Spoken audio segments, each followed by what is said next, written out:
ጤና ይስጥልኝ አድማጭ ተመልካቾቻችን መላው የአማራ ሕዝብ ይህ መልእክት የምናቀርብላችሁ ከአማራ ፋኖ መረጃ ማዕከል ወይም from Amhara Fano Information Center ነው። መልእክቶቻችንንም እንደሚከተለው እናቀርብላችኋለን። መልካም ቆይታ። ሰላም ጤና ይስጥልኝ የአማራ ፋኖ መረጃ ማዕከል ቤተሰቦች በያላችሁበት ሰላማችሁ ይብዛ። ሰሞንኛ መረጃዎችን ይዘንላችሁ መተናል። ፋኖ ሚዲያዎች ነን።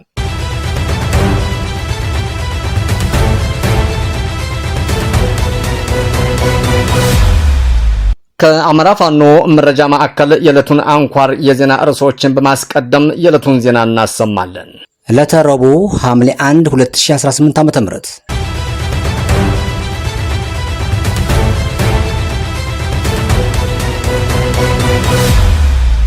የአማራ ፋኖ ብሔራዊ ንቅናቄ ሸዋ ጠቅላይ ግዛት አሳምነው እዝና የአማራ ፋኖ ብሔራዊ ንቅናቄ ምኒልክ ዕዝ ወቅታዊ የጋራ ውይይትና የህዝባዊ መድረኮችን አካሂዱ።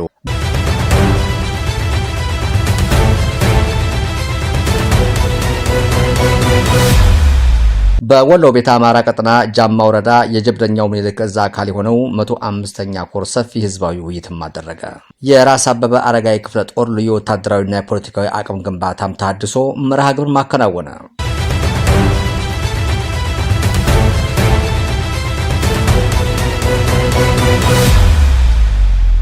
የአማራ ፋኖ ብሔራዊ ንቅናቄ ወሎ ቤተ አማራ ምኒልክ ዕዝ 105ኛ ኮር 45ኛ መብረቅ ክፍለ ጦር የሰራዊት ተሐድሶም ስልጠና ማጠናቀቀ።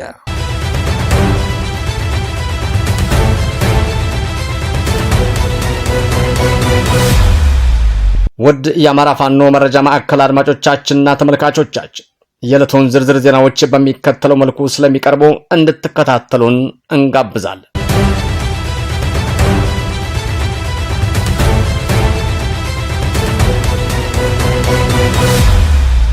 የአማራ ፋኖ ብሔራዊ ንቅናቄ ሸዋ ጠቅላይ ግዛት አሳምነው እዝና የአማራ ፋኖ ብሔራዊ ንቅናቄ ምኒልክ ዕዝ ወቅታዊ የጋራ ውይይትና የህዝባዊ መድረኮችን አካሂዱ። ሰኔ 28 2018 ዓ.ም በአማራ ፋኖ ብሔራዊ ንቅናቄ ሸዋ ጠቅላይ ግዛት አሳምነው እዝ አጼ ዘርዓ ያዕቆብ አንደኛ ኮር በአጼ ይኩኖ አምላክ ክፍለ ጦር ስር ብርጌዶች በተገኙበት በወቅታዊ የጠላት አስተላለፍ ዙሪያ ሰፊ ውይይት ተካሂዷል። በመድረኩ ላይ የክፍለ ጦሩ ዋና ሰብሳቢ ፋኖ አቦሽ ጌታሁን ሰራዊቱን የሚያነቃቃና የሞራል ዝግጅትን እንዲኖረው የሚያደርግ ንግግር ያደረጉ ሲሆን ሌሎች የክፍለ ጦር አመራሮችም በተመሳሳይ መልእክታቸውን አስተላልፈዋል።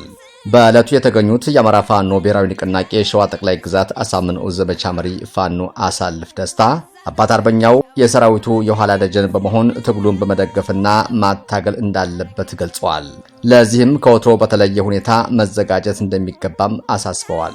የዕለቱ የክብር እንግዳ የነበሩት የአማራ ፋኖ ብሔራዊ ንቅናቄ ሸዋ ጠቅላይ ግዛት አሳምነው እዝ ዋና መሪ ኢንጂነር ደሳለኝ ሲያስብ ሸዋ በበኩላቸው በድርጅታዊ አንድነቱ መፈጠር የተሰማውንም ደስታ ገልጾ እኛ የአባቶቻችን ልጆች ነን ካሉ በኋላ ጠላትን የማያዳግም እርምጃ ለመውሰድ ሞትን መፍራት እንደማይገባና ሞትን የማይፈራ ሰራዊት ሁልጊዜም እንደሚያሸንፍ ገልጸዋል። ለዚህም ሁሉም ዝግጅት እንዲኖሩ ጥሪም አቅርበዋል። አባት አርበኞቹም በበኩላቸው በተደረገው የማነቃቃትና ጠላትን በጋራ የመመከት ውይይትም እንዲሁም በታየው የወትሮ ዝግጁነት ፕሮግራም እጅግ መደሰታቸውንም አስታውቀዋል። በሌላ ዜና ሰኔ 27 እስከ ሰኔ 28 2018 ዓ.ም ለተከታታይ 2 ቀን በግሽራቢል ወረዳ በጎልታ መዘራዝር ቀበሌ ከሁሉም እዞች ከአማራ ፋኖ ብሔራዊ ንቅናቄ ምኒልክ ዕዝና ከአማራ ፋኖ ብሔራዊ ንቅናቄ ሸዋ ጠቅላይ ግዛት አሳምነው እዝ የተውጣጡ አመራሮች የተገኙበት ህዝባዊ መድረክም ተካሂዷል። ከ700 በላይ የህዝብ ቁጥር የተገኘበትና ከእስልምናና ከክርስትናም የሃይማኖት አባቶች የተሳተፉበት ይህ ስብሰባ በጸሎት ተጀምሮ በጸሎት ተጠናቋል። በመድረኩ ማጠቃለያም ላይም ከማህበረሰቡና ከአመራሩ የተገኙ ጥንካሬዎችን በማስቀጠልና ያሉትን ክፍተቶችን በመሙላት ከዚህ በላይ በጋራ ለመስራትም ስምምነት ላይ ተደርሶ ስብሰባው በሰላም ተጠናቋል። በወሎ ቤተ አማራ ቀጠና ጃማ ወረዳ የጀብደኛው ምኒልክ ዕዝ አካል የሆነው 105ኛ ኮር ሰፊ ህዝባዊ ውይይትም አደረገ። ውይይቱ ከሁለት ቀበሌዎች ከተውጣጡ ነዋሪዎች ጋር የተካሄደ ሲሆን የትግሉ ወቅታዊ ሁኔታን ጨምሮ ሌሎች ወቅታዊ ጉዳዮችም በሰፊው ተነስተው ፍሬያማ ውይይትም ተደርጎባቸዋል።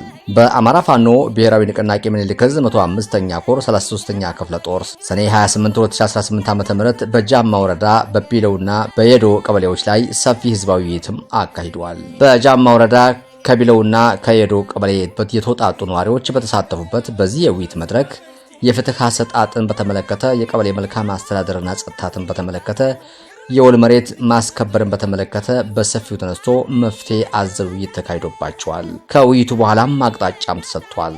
በተጨማሪም በውይይቱ የትግሉ ወቅታዊ ሁኔታና መዳረሻን በሚመለከት በ33ኛ ክፍለ ጦር አመራሮች ሰፊ ግንዛቤ ፈጠራ ትምህርትም ተሰጥቶበታል። የውይይት መድረኩ ተሳታፊ ወገኖችም የአብይ አህመድ አምባገነናዊው አገዛዝ በአማራ ሕዝብ ላይ ከፍተኛ አደጋ እያደረሰ መሆኑንም ጠቅሰው መቋጫ ያስገኛል ያሉትን አስተያየትም ሰጥተዋል። ከፋኖ አመራሮችም ጋር የጋራ አቋምም ይዘዋል።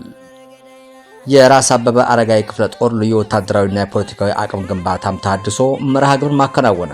ተሃድሶ ለወታደር ዘርፈ ብዙ የስኬታማ ወታደራዊ ግንባታ ስራዎች የሚከናወኑበት የወታደራዊ ሳይንስ ክፍል አካል ሲሆን ወታደራዊ ግዳጆችን በመገምገም የአመራርና የሰራዊቱን ወቅታዊ የፖለቲካ ግንዛቤ ማሳደግ፣ ህዝባዊነትን የተላበሰ የፋኖ ሰራዊት መገንባትን ራዕይ ያደረገ ለየትኛውም ግዳጅ ብቁና በከፍተኛ የሞራል ስንቅ የተሞላ አማራዊ ስነ ልቦናን የተላበሰ ዘመናዊ የአማራ ፋኖ ሰራዊት የማደራጀት ዓላማ አንግቦ የፖለቲካና የወታደራዊ ሳይንስ ትምህርቶችን በጥምረት በአንድ መድረክ ላይ የሚሰጡበት ዘመናዊ የማታገያ ጥበብ ነው። የአማራ ፋኖ ብሔራዊ ንቅናቄ ሸዋ ጠቅላይ ግዛት አሳምነው እዝ አጼ አምደ ጽዮን ኮር አካል የሆነው ራስ አበበ አረጋይ ክፍለ ጦር ከሰኔ 24 2018 ዓ.ም ጀምሮ ለተከታታይ 5 ቀናት ልዩ የተሃድሶ መርሃ ግብርም ለክፍለ ጦሩ አመራርና አባላት ሰፊ ፖለቲካዊና ወታደራዊ ግንባታ በመስጠት የተሳካ የግንባታ መድረክ ማካሄዱንም የአጼ አምደ ጽዮን ኮር ሚዲያና ኮሙኒኬሽን ክፍል ለዙ ዜና ክፍል በላከው የግንባር መረጃም አስታውቋል። በዚሁ የግምገማና የግንባታ መድረክ ላይ በየደረጃው የሚገኙ የድርጅትና የዛ አመራሮችም በአካል ተገኝተው ለክፍለ ጦሩ አባላት ውጤታማ ስልጠናውን የሰጡ ሲሆን የአማራ ፋኖ ብሔራዊ ንቅናቄ ዘመቻ መምሪያ ኃላፊ ፊት አውራሪ ባያለባቸውና የሸዋ ጠቅላይ ግዛት አሳምነው እዝ የህዝብ ግንኙነት መምሪያ ኃላፊ ፋኖ አከበር ስመኘው እንዲሁም ሌሎች ከፍተኛ የአሳምነው እዝ አመራሮች በተዘጋጀው የተሃድሶ መርሃ ግብር ላይም በአካል ተገኝተው ለራስ አበበ አረጋይ ክፍለ ጦር አባላትና አመራሮች በቂ ግንዛቤ መስጠታቸውንም ኮር አክሎም ገልጿል። በመድረኩም ስለ ትግሉ አሁናዊ ሁኔታ፣ ስለ ማህበረሰብ አያያዝ እንዲሁም ስለ ውስጣዊ አንድነት ሰፊና ጥልቅ ውይይት በማድረግ በተለያዩ አቀባበል ዓላማና ግብ ተኮር መግባባቶች የተፈጠሩበት የተሳካ መድረክ ሲከናወንም ሰንብተዋል። ይህንን ድርጅታዊ የሆነ ፖለቲካዊና ወታደራዊ ግንባታ ተከትሎ የሰራዊቱን ሞራል ይበልጥ ከፍ ያደረገ ደማቅ የተሃድሶ ሲከናወን ይህንን የተግባር ተኮር ስልጠና እስከ ግንባር ምሽጎች ድረስ በመዝለቅ የሰራዊቱ የሞራል ማማ በመሆን የሚታወቁት የአማራ ፋኖ ብሔራዊ ንቅናቄ ሸዋ ጠቅላይ ግዛት አሳምነው እዝ አጼ ዘርዓ ያዕቆብ አንደኛ ኮር የናደው ክፍለ ጦር ባህል ቡድን አባላትም የፕሮግራሙ ድምቀት ሆነው የተሳተፉበት መርሃ ግብር የተካሄደ ሲሆን በዕለቱም የአማራን ማንነትና ባህል የሚገልጹ ልዩ ልዩ የባህላዊ ጭውውቶችና ክንውኖችም ቀርበው ለሰራዊቱ አባላትም ከማነቃቂ አልፎ ለሰራዊቱ የሞራል ስንቅ በመሆን የተሳካ መድረክም ተከናውኗል። የስልጠናው ተሳታፊዎችም ከሆኑት የራስ አበበ አረጋይ ክፍለ ጦር ሰራዊትና አመራሮች በሰጡት አስተያየት ይህ አይነቱ ድርጅታዊ ስራና የግንባታ መርሃ ግብር ቀደም ሲል የነበሩ በርካታ ብዥታዎችን ያጠራ መሆኑን በመግለጽ አያይዘውም ይህንን መድረክ ቀጣይ የምናደርገው የተቀናጀ ፖለቲካዊና የትጥቅ ትግል ምቹ ሁኔታ የፈጠረ ነው። ትግላችንም ከተናጠል ወደ ህብረት የተሸጋገረበት በመሆኑ በማንኛውም ሁኔታ ሰዓት ለህልውና ትግሉ የምንከፍለውን መስዋዕትነትም በደስታና በሙሉ ልብነት እንድንወጣም ያደርጋልም ብለዋል። ራስ አበበ አረጋይ ክፍለ ጦር የተሰየመበት የጀግናው የራስ አበበ አረጋይ ስም ተራ ስያሜ ብቻ ሳይሆን የገለጹት አመራሮቹና አባላቱ የህዝብ ፍቅርና በጽናት ለዓላማ የሚደረግ ተጋድሎን ከክፍለ ጦሩ የአሁናዊ ህልውና ትግል ጋራ በማቆራኘት የስልጠና ቆይታቸውንም ከታሪክ ጋር አነጻጽረው ሐሳባቸውን ገልጸዋል። የራስ አበበ አረጋይ ክፍለ ጦርም ከትንሽ የሰው ኃይልና ትጥቅ በመነሳት በከፍተኛ ፍጥነት አሁን ግዙፍ ከሚባሉ ክፍለ ጦሮች ተርታ እንድትሰለፍ ያስቻላት የአመራሮቿና ሰራዊቷ የአርበኛው ራስ አበበ አረጋይ የጽናት ፈለግ በመላበስም ሌት ከቀን ተግተው በመስራታቸው በመሆኑንም በመድረኩም አስታውሰዋል። ታዋቂው አርበኛ ራስ አበበ አረጋይ በፋሺስት ጣሊያን ወረራ ወቅት የሸዋ አርበኞችን በማስተባበርና በመምራት ለሀገር ሉዓላዊነትና ለህዝብ ነጻነት ያደረጉት ተጋድሎ ዛሬም ከክፍለ ጦሩ አባላት ታላቅ የጽናት ምንጭ መሆኑም ተነስተዋል። በመሆኑም የክፍለ ጦሩ አባላትም ትናንት በታሪክ እንደተደረገው ሁሉ ዛሬም ሆነ ነገ ይህንን ታሪካዊ ስም በተግባርና በልዩ ልዩ የጦር ሜዳ ጀብዶችም እንደሚያስጠሩትም በጋራ ቃል በመግባት ለተከታታይ ቀናት ሲሰጥ የነበረው የተሃድሶ መርሃ ግብርም በስኬት ተጠናቋል ሲል የኮሩ ሚዲያና ኮሙኒኬሽን ክፍልም ገልጿል። በመጨረሻም የክፍለ ጦር አመራሮችና ሰራዊቱ ስለ ህዝብና ዓላማ፣ ስለ አማራ ታሪክና ፋኖነት እንዲሁም ስለ ድርጅትና ድርጅታዊነት ዓላማ ያላቸውን ግንዛቤ ይበልጥ በማሳደግ ቀጣይ በመርህን የተላበሱ አሰራሮችን በማስተካከል ተግተው በመስራት ድርጅቱ ካስቀመጠው ግብ ላይ ለመድረስ ዝግጁ መሆናቸውንም በቁርጠኝነት አረጋግጠዋል ሲልም ኮሩ በግንባር መረጃው አረጋግጠዋል። የአማራ ፋኖ ብሔራዊ ንቅናቄ ወሎ ቤተ አማራ ምኒልክ ዕዝ 105ኛ ኮር 45ኛ መብረቅ ክፍለ ጦር የሰራዊት ተሐድሶም ስልጠና ማጠናቀቀ። በምዕራብ ወሎ ግንባር ወግዲ ወረዳ ውስጥ የሚንቀሳቀሰው 45ኛ መብረቅ ክፍለ ጦር ከወግዲ ባሻገር ወደ አጎራባች ወረዳዎችና ወንዝ ተሻግሮ ጎራ ዞሮ ጭምር ወደ ደራ እንዲሁም በመርጦ ለማርያም በመጓዝ ከወገን ኃይል ጋር እየተቀናጀ የጥላትን አከርካሪ የሚሰብር ሰራዊት ያለበት ክፍለ ጦር ነው። የክፍለ ጦሩ ሰራዊት ከስካሁኑ በበለጠ ሁኔታ ተጠናክሮ ለጠላት እጅጉን አስፈሪ ሆኖ የማድረግ አቅሙን የሚጨምር ዘንድ የተሐድሶ ፕሮግራምና የአቅም ግንባታ ስልጠና አስፈላጊ በመሆኑ ታምኖበት ለ10 ተከታታይ ቀናትም ሰራዊቱ በጥልቅ ተሐድሶና በስልጠና ላይ ቆይቷል። በዛሬው ዕለትም የመርሃ ግብሩ ማጠናቀቂያ የሆነው የምርቃት ፕሮግራም ተካሂዷል። በዚህ ፕሮግራም ላይ የአማራ ፋኖ ብሔራዊ ንቅናቄ ወሎ ቤተ አማራ ምኒልክ ዕዝ ምክትል ወታደራዊ አዛዥ ሀብታሙ ደምሴና የ105ኛ ኮር እንዲሁም የ45ኛ ክፍለ ጦር አመራሮች የተገኙ ሲሆን ሻለቃ ሀብታሙ ደምሴ በፕሮግራሙ ላይም ባደረጉት ንግግርም መብረቅ በጠላት ላይ መብረቃዊ ጥቃት ለመፈጸም ያስቻላት ዘንድ የሰለጠነና የበቃ ሰራዊትም ገንብታለች። መብረቅ እናት ክፍለ ጦር እንደመሆኗ መጠን የድርጅቱን መመሪያ በጠበቀ መልኩ ማንኛውም የሚሰጣትን ግዳጅ ለመፈጸም በዝግጁ ላይ ናት ሲልም ተደምጧል። በስልጠና ወቅትም የተሻለ ብቃት ላሳዩ የሰራዊት አባላት የተለያዩ ሽልማቶችም ተበርክቶላቸዋል። ስለ ተሐድሶና ስልጠናው አስተያየታቸውን የሰጡት የሰራዊት አባላትን በበኩላቸው በስልጠናው ያገኙት ወታደራዊና ፖለቲካዊ ዕውቀትም ከፍተኛ መነቃቃት እንደፈጠረላቸውም ተናግረዋል። በመርሃ ግብሩ ላይ የተገኙት የ45ኛ መብረቅ ክፍለ ጦር ዘመቻ መምሪያ ኃላፊ አርበኛ ታመነ ጎበዜም ስልጠናው አስፈላጊ እንደነበረም አውስቶ ለወደፊት ለሚሰጡ ማንኛውም ግዳጅ ሰራዊቱ በሞራልም በአካልም ዝግጁ መሆኑንም አስረግጠው ተናግረዋል። በተጉለትና በቡልጋ አውራጃ ሳሴት ክላስተር የዓመታዊ የሥራ አፈጻጸም ግምገማ የእውቅና መድረክ ሲያካሂድ በይፋትና ጥሙጋ አውራጃ የብልጽግና ሰራዊትም ንጹሃንን በግፍ ረሸነ። የአማራ ፋኖ ብሔራዊ ንቅናቄ ሸዋ ጠቅላይ ግዛት አሳምነው ዕዝ ሰኔ 29 ቀን 2018 ዓ.ም በተጉለትና ቡልጋ አውራጃ ተጉለት ቀጠና ሳሴት ክላስተር ዓመታዊ የሥራ አፈጻጸም ግምገማ መድረክ አካሂደዋል። በዚህ መድረክ ላይ የዙ ከፍተኛ የፖለቲካ አመራሮች፣ የክላስተርና የቀበሌ አመራሮች በተገኙበት ድርጅታዊ ተልዕኮዎችም የማህበረሰቡ አገልግሎት አሰጣጥና የመልካም አስተዳደር ጉዳዮችም በስፋት ተገምግመዋል። ዋና ዋና የውይይት ነጥቦችም ቀጥተኛ የድጋፍና አርአያነት የዙ ከፍተኛ የፖለቲካ አመራሮች እስከ ቀበሌ ድረስ በመውረድ ያደረጉት ድርጅታዊ የሚያበረታታ ጅምርን በመሆኑ ተጠናክሮ እንዲቀጥልም ተጠይቀዋል። የተቋማት ነጻነት ክላስተርና ቀበሌዎች ያለምንም ጣልቃ ገብነትም የተሰጣቸውን ተቋማዊ ስልጣን በነጻነትና በኃላፊነት እንዲተገብሩ የተፈጠረው ምቹ ሁኔታ ተጨማሪ አቅም መፍጠሩም ተገልጿል።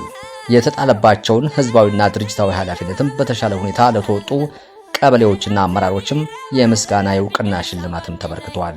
ይህ ሽልማት ጠንካራዎችን ለማበረታታትና ደካማ አፈጻጸም ያሳዩትንም ደግሞ ለቀጣይ ስራ ለማነቃቃትም ያለመ ነው። ለቀጣይ ትግል የቀረበ ጥሪ የዙ ከፍተኛ አመራሮችም ተጉልት በታሪክ የነበረውን ብሔራዊ ሚና በአማራ ህልውና ትግል በድጋሚ በተግባር አሳይቶናል በማለት ለአመራሩና ለማህበረሰቡም ምስጋና አቅርበዋል። በመጨረሻም በቀጣይ የሚሰጡ ድርጅታዊ ተልዕኮዎችና ግዳጆችንም በአግባቡ ለመወጣት እንዲሁም የተደቀነውን የህልውና አደጋ ለመቀልበስም በአመራሩና ህዝቡ በተለመደው የጋራ አንድነትና ትውልዳዊ ኃላፊነትን እንዲቆሙ ጥሪም ቀርበዋል።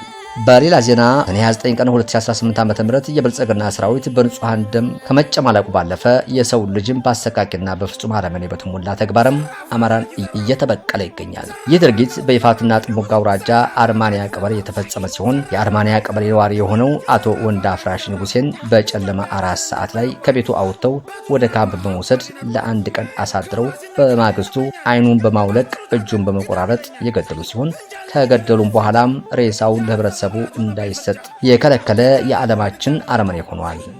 አቶ ወንዳ ፍራሽ ንጉሴ የሁለት ልጆች አባት ሲሆኑ ልጆቹን ያለ እናት በስስት ሲያሳድግ የኖረ ሚስቱ መታበትም በሐዘን የተጎዳ ትጉህ ገበሬ ነበረ። ይህንን አረመኔያዊ ድርጊትም የተመለከቱ ዘመድ ጎረቤቶቹ ከሐዘን በላይ ሆኖባቸው ቤታቸውን ዘግተው በጫካ ይገኛሉ።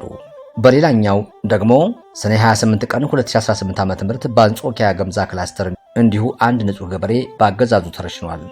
አቶ መንገሻ ታዬ የተባሉ የ55 ዓመት ገበሬ ለሕክምና ከአጋምሳ አምባ ቀበሌ ወደ መኮይ ከተማ ያቀኑ ሲሆን ከሚታከሙበት ጤና ጣቢያ በማውጣት አስረው ከገረፉ በኋላ በግፍም በአገዛዙ ተረሽነዋል። ሰሞነኛ መረጃዎቻችን እነዚህ ነበሩ። የአማራ የህልውና ተጋድሎ ተጠናክሮ ይቀጥላል። ቸርን ሰንብት። በድጋሚ የአማራ ፋኖ መረጃ ማዕከል ቤተሰቦች በቀረበላችሁ መረጃዎች ላይ ሀሳብ አስተያየት እንድትሰጡ በትህትና እንጠይቃለን። ሰናይ ጊዜ እንዲሆንላችሁ እንመኛለን። በተጨማሪ ላይክ፣ ሼር፣ ኮሜንት፣ ሰብስክራይብ እንድታደርጉልን በትህትና እንጠይቃለን። አመሰግናለሁ።